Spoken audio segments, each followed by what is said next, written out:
Welcome to Halacha in a Year, where we can get to learn all the most relevant halacha through the prism of the Kitzur Shulchan Aruch. You are listening to Rabbi Ya'akov Trump. This year is kindly sponsored by the Moshe Group and CA in zechus of Rivka Biela, bas נחמה Shifra, and in honor of Rabbi Trump. Okay, so today we're going to be looking at Siman Yud, the 10th chapter of the book of the Kitzur Shulchan Aruch, and we're going to be looking at the halachas of Tefillin. He places this over here because this is now following tzitzis. It's relating to the things that are done, the mitzvahs done in the morning. This is a mitzvah incumbent upon men, and we're going to break up the halachas into two sections because it is a longer siman, it's a longer chapter. There are essentially 8 concepts that are going to be looked at. We're going to look at the first 4 in our part 1 section. Our concepts that we're looking at today are: number 1, what are the tefillin? Number 2 is the time for wearing the tefillin. Number 3, the place for wearing tefillin. And number 4 is how to put on tefillin itself. So concept number 1, what are tefillin? The Torah tells us 4 times to wear tefillin. The two last paragraphs in Parshas Bo after leaving Mitzrayim, and the 2 paragraphs of Kriyas Shema, which is why we have 4 paragraphs which are written in a scroll inside the actual boxes of the tefillin. The Torah tells us that it's meant to be a sign on the arm and a totafos, which is a hard word to understand, but some sort of insignia between the eyes. So a few basic questions. What does the word tefillin actually mean? The Kitzur explains that it comes to the word pelila, which means judgment and testimony. It is a testimony to the divine presence which is with the nation of Israel. As the Pasuk says, "V'ro kol ha'mei haaretz ki Shem Hashem nikra alecha," that when the nations of the earth will see you wearing the tefillin, then they will have fear, they will respect you. You're wearing Hashem's name, and that's what's seen on the tefillin. This is why the tefillin shalosh should be uncovered. The one that's worn on the head should be uncovered, whereas the one which is on the arm is more of a private one that's by one's heart. Now, number 2, what should one be looking for when buying tefillin? So it's important to find a seller or who is a Yerei Shamayim, a person who fears heaven, and it should be a known person because there are certain requirements which a regular pedestrian does not necessarily know about, but one has to rely on the fact that the sofer is in fact doing the correct job. What are tefillin of Rabbi Trump? We all hear about this, but what does that mean? So the truth is there's a dispute between Rashi and his grandson Rabbi Trump as to the order of 2 of the parashios in the Kriyas Shema. We pass in the tefillin. We paskin like Rashi. However, there are certain segments of the community, certain Hasidic segments of the community. Chabad is one of the most famous ones for doing this. That tries to also do the opinion of Rabbi Trump, and they have a second set of tefillin which I'll put on at the second half of davening as well to fulfill their mitzvah even according to Rabbi Trump. What should one be thinking when one puts on tefillin? So first of all, one must know what tefillin are for, because the Torah says "Laman tier Torah Hashem b'ficha," that the Torah should be in your mouth. So it's one of the mitzvahs where a person needs to know what they're doing. Now, I acknowledge, as the Kitzur points out, the yichud of Hashem, the oneness of Hashem in the world. That means that there's no place which is a vacuum from Him. And number 2 is that He acts through the language of history, and that's why we commemorate it as Hashem acting through Yetzias Mitzrayim. And by placing these ideas on one's arm, one's head, and facing one's heart, we are trying to regulate our actions, our thoughts, and our feelings as well. Notice that we start from the easiest to the hardest. We regulate first actions, behavioral therapy. Then we regulate our thoughts, which is cognitive therapy, and then there is the facing the heart, which is we try to guide the emotions through the course of action and thought. Concept number 2 is what the time for wearing the tefillin. The Torah tells us, Vayal, in the end of Parshas Bo, that there will be for you a sign on your hands and a remembrance between your eyes. In order to Hashem's Torah should be in your mouth, and this should be kept at its right time, on days, which means to say that it needs to be worn during the day. When is the earliest time that a person can wear the tefillin? It's from the point called mi sheyakir, similar to tzitzis, which is from the moment, it's a time between dawn and sunrise when one can place one's tefillin at that point. What goes on first and why? So first the talis goes on and then the tefillin, which is the reason for that is because the talis is tadira. It happens more frequently. It happens 7 days a week, whereas the tefillin only happens 6 days a week because it's not worn on Shabbos, and also because the tefillin are more holy. Because it has Hashem's name on it as opposed to the tefillin, the talis, so therefore it is placed second. So we build up in kedusha. Now, what if one reaches the tefillin first? So one reaches into the talis bag and reaches the tefillin before reaching the talis. Then one would have to put the tefillin on because there's a concept called ein ma'avirin al mitzvos. You do not bypass a mitzvah when one has the alternative of putting it on first as well, which means to say that one should arrange it in such a way that the tefillin are going to be touched or reached, the talus is going to be reached first, and one does not bump into one's tefillin, necessitating doing it in that order. Why is it that we do not wear it all day? If it's supposed to be worn all day, why do we not wear it all day? And the truth is, we'll see a little later, is that one has to have a refinement of thought when wearing the tefillin, and it has become harder for men to have that refinement throughout the course of the day, so therefore it is kept on for the davening of Shachris. Now, concept number 3, and that is where one wears the tefillin. The Torah tells us that the tefillin are placed on a sign in your hand, and a totafos or a zikaron means some sort of sign or memory between one's eyes. Few questions. Which hand does it go on? So the Torah tells us that it goes al yodcha, on your hand, and one of the times this is said is spelled with in the following way: Yud Daled Chav Hey, which means to say is actually an acronym the Gemara understands of Yad Keha, the weaker hand. So it's on the weaker hand. For most people, that is the left hand.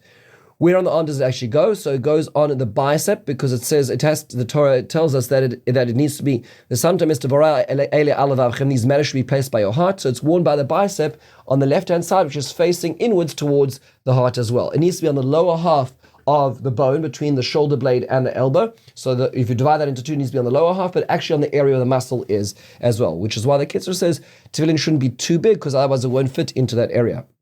Where does the tefillin shel rosh go? So tradition teaches us that it needs to be above the hairline and in the center, because this is ben enechot. It doesn't mean not mean to say literally between the eyes, but it means to say in the center of the head, and it can go as far back as the place the makom rosh shel tinok roi face, which means to say when a child is born, their head is soft. That area, the skull has to still grow. That's the area where the tefillin is placed.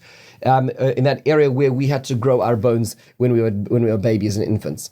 Next question: what if it isn't in the right place? In that case, if it's too far forward, if the tefillin are leaning too far forward or to the side, one does not fulfill the mitzvah. Not only does one not fulfill the mitzvah, one is saying a bracha levatala, which is why it's important to have them sized and to be aware of this, which is why most tefillin come with mirrors these days to check this out. Not just self-preening in the morning. This is about making sure it's not too far down, it's not too far to the side as well. What happens if I'm a left-handed person? So left-handed men, whether they're born or habituated as such, wear their tefillin on their right arms, because that is their yad keah, that is their weaker hand. What if I use both my right and left hand? So if a person is ambidextrous, then in that case, they would wear it on their left hand. However, if a person does everything with their right hand, but they do their writing with their left hand, we follow the writing hand, which is their left hand, and it would be placed on their right hand in that situation as well. Of course, unless a person was born right-handed, just taught themselves to write with their left, in that case, that's insignificant, and it's still considered right-handed. What happens if I'm a left-handed person and there's only a right-handed tefillin available? So this happens, let's say you have a right-handed young man, misses school, has tefillin at school, comes to shul, wants to put on tefillin. The set in the shul is only a left-handed tefillin. So everything is good. The only issue is that the little knot, which is next to the tefillin shel yad, which is in the shape of a yud, needs to be facing the heart. So on a right-handed person's tefillin, that is on the left side of the box, so it would face the heart. But if that's put on the right hand, is now facing outwards. That's a problem. So two options. Either one can take off the straps of the tefillin and restring it so that it's now facing inwards, or one can take the tefillin and flip it 180 degrees, so it's on the right hand with a ma'abarta, where the strap goes facing upwards so that the knot is facing in towards the heart, and put it on, it seems like backwards, but this way it would be preferable so that the yud is facing the heart. Finally, last concept we're going to deal with now is how to put on the tefillin. 11 basic questions over here is: how should they be taken out of their cover, so they cannot be shaken out onto the table? That's disrespectful. They need to be taken out as well, and they need to be held by the batim, by the actual squares, the boxes, not by the straps. You can't hold it, because that's disrespectful as well. What position should I be in when I'm putting them on? Standing in Ashkenazic tradition. So I didn't put it on sitting. What brachos are said? So before putting on the tefillin shel yad, the one on the hand, one says the bracha of lehaniach tefillin, to place the tefillin. This bracha actually goes on both the shel yad and the shel rosh. Then one puts 7 rings down the arm and wraps it around one's hand, not finishing up the hand yet. Then one places the other tefillin shel rosh above the head and says al mitzvahs tefillin, the second bracha, and one says Baruch Shem Kavod Malchus Olam Va'ed. Why do we say Baruch Shem? So the Ashkenazic tradition is to say the second bracha on the shel rosh, but it is a debate in the Gemara, and therefore the Sfardim did not say it, and the Ashkenazim acknowledge that there's a second shitta by saying the Baruch Shem Kavod, so it should not be a bracha levatala as well. Very unusual that it's institutionalized as such. What if I reach the tefillin shel rosh first? I stick my hand into my tefillin bag and bring out the tefillin shel rosh. In this case, we do not say ein ma'avirin al mitzvah, so we do not bypass the mitzvah, because the Torah specifically says in the pasuk ukshartem oisam la'ois al yadchem v'yodot it says first you should tie them on your arms and then on your head. So you cannot do that. You have to put it aside, which is why it's best to arrange it in such a way that one hits the shel yad first. Next question, can I put the tefillin on something on the arm or the head? So let's say I have a sleeve there, I have a watch there, I'm wearing a bandana. No, you cannot have a chatzitza, it needs to be directly on the hair, the head directly on the arm. What about the hair? Well, if the hair is regular length, that's fine. If one's growing one's hair out, not only is that a non-Jewish practice, but it constitutes a chatzitza and is a problem for the tefillin as well. Since there are 2 brachas, can I speak between the 2 tefillin? Because aren't they 2 separate mitzvahs? The answer is no, because the bracha of la'aniach tefillin, the first bracha, actually goes on both of them. And therefore one cannot interrupt anything for anything, not even to hear say amen, not even to say yesh me'erav, certainly not to talk to anybody else between the 2 tefillin, the placing of the 2 tefillins. What if I by mistake interrupted and I did respond to somebody greeted me and I said hi? Just between the two tefillin. In that case, one has invalidated the first bracha. One needs to make the bracha of la'aniach again, move the shel yad a little bit to adjust it, so the bracha is now on that new placement. Then say the mitzvah or the bracha of al mitzvahs tefillin and place the shel rosh. What happens if I only have a tefillin shel yad? So let's say that's the only tefillin I have available to myself. Am I allowed to put it on? The answer is yes. The tefillin shel yad and tefillin shel rosh are considered 2 separate mitzvahs, and therefore if I only have a tefillin shel yad, I'll place it on and say the bracha of la'aniach tefillin, and that's it. What happens if I only have a tefillin shel rosh? In that case, yes, same thing. It's 2 separate mitzvahs, but in this case, I would say both brachas, la'aniach and al mitzvahs, because the shel rosh is more important, and I would say both the brachas in this case. This happens not only if, let's say, I'm in a situation where I only have one of those tefillin, but in a situation where a person is, let's say, injured on their arm or on their head, Rahman al-Islam, and they have a bandage, they have a cast, and they cannot put the tefillin on that area. In such a situation, it would be sufficient to be able to say to put the one on, because they are considered independent mitzvahs, and with the bracha permutation as we just discussed it. This concludes our first section of Tefillin. We'll continue with this in the next section tomorrow. Have a wonderful and meaningful day.